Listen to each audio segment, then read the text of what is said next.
पे अभी भी चुनाव विपिन आयोग शर्मा जी, मैं बड़ी बात आपसे यहाँ पूछना कान बंद चाहता करके हूँ कि प्रवेश वर्मा के ऊपर लगातार बड़े गंभीर आरोप लग रहे हैं। साड़ी बांटने के आरोप लगे, चुनाव आचार संहिता के उल्लंघन का भी मामला भी दर्ज हुआ, और एक और अब गंभीर आरोप लग गया कि पत्थर फेंका गया। प्रवेश वर्मा गुंडे पाल रहे हैं, चुनाव प्रचार के दौरान वो अपने गुंडों को उन्होंने खुली छूट दे दी है और हमला किया जा रहा है बाकायदा अरविंद केजरीवाल पे। निश्चित बात है। देखिए, अगर आरोप लग रहे हैं, अंग्रेजी की कहावत है there is no smoke without fire, तो यहाँ पर उसकी जांच पड़ताल होनी चाहिए और पार्टी के खुद वरिष्ठ जितने नेता हैं, आला कमान है, उनको संज्ञान लेना चाहिए कि अगर ऐसे आरोप लग रहे हैं। क्योंकि देखिए, चुनाव लोकतंत्र का जो महापर्व कहलाता है वो आता जाता रहेगा, लेकिन जनता के पास क्या संदेश जाएगा, और खुद के पार्टी के हित में नहीं बात ये होती कि अगर आप जनता को हताश करते हैं, राजनीति का स्तर को नीचे ले जाते हैं, तो यहां पर बिल्कुल दूध का दूध पानी का पानी हो जाना चाहिए, ताकि जनता आश्वस्त हो जाए कि हमारे जो नेता है आदर्श।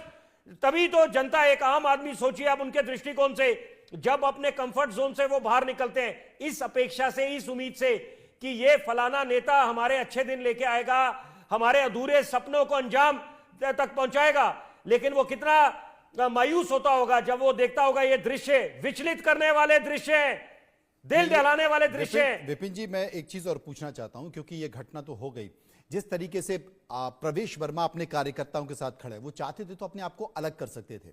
वो अगर नहीं भी आते तो इस घटना से अपने आप को नहीं जोड़ते, उसके बाद इन्वेस्टिगेशन में तमाम सारी चीजें होती, लेकिन प्रवेश वर्मा तुरंत इस बात को लेकर मीडिया में सामने आए।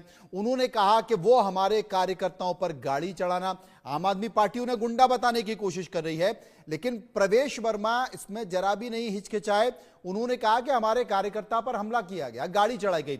यह बड़ी महत्वपूर्ण बात है, लेकिन अगर यह बात कही है तो आम आदमी पार्टी को बड़ा मुद्दा भी मिल गया कि उन्होंने भी साफ तौर पर कह दिया कि साहब ये तो गुंडे हैं, बीजेपी गुंडा पाल रही है। तो आगे चुनाव में यह किस ओर जाता दिखाई दे रहा है आपको? मुद्दा, आपका सवाल बहुत अहमियत रखता है। देखिए, सिक्के के हमेशा दो पहलू होते हैं। तो पहली बात, अगर हम एक पहलू लें कि यहां पर बड़े सुलझे हुए नेता हैं और बिल्कुल ही एकाएक उन्होंने भांप लिया कि यहां पर स्थिति बेकाबू हो सकती है और उनको नुकसान पहुंच सकता है, तो इसलिए वो खुद मैदान में कूदे, अस्पताल गए और बिल्कुल सार्वजनिक करा, प्रेस से बात करी। लेकिन साथ साथ दूसरा पहलू यह भी है कि जैसे कहते हैं कि पिक्चर स्पीक्स 1,000 वर्ड्स, तो जब यहां पर उनको, और डॉक्टरों के बयान बड़े महत्वपूर्ण होंगे कि जो डॉक्टर जांच कर रहे हैं, जो लोग घायल हैं, तो यहां पर उससे काफी कुछ साबित हो जाएगा।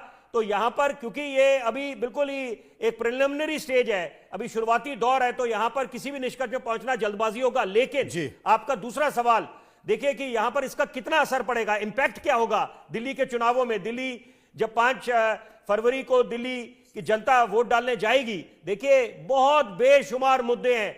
तो ये अगर हम समझें, और खासतौर पर हमारे नेता अगर ये बात समझ के बैठे हुए हैं कि यहां पर इन्हीं मुद्दों पे, हिंसा पे नहीं होगा, कई चीजें, दिल्ली की जनता बड़ी जागरूक है, सचेत है, और वो कई पैरामीटर्स होते हैं, मापदंड होते हैं कि जिसके आधार पर वो अपना बेशकीमती वोट डालने जा रही है। और दिल्ली अपने आप में एक केस स्टडी है। लोकसभा के चुनाव होते हैं क्लीन स्वीप भाजपा, विधानसभा प्रचंड बहुमत आम आदमी पार्टी।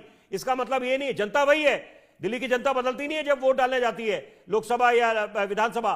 तो यहां पर कई मुद्दे होते हैं जिनके आधार पर जनता तय करती है कि किस पे अपना भरोसा जताना है, किस पे भरोसा बरकरार रखना है।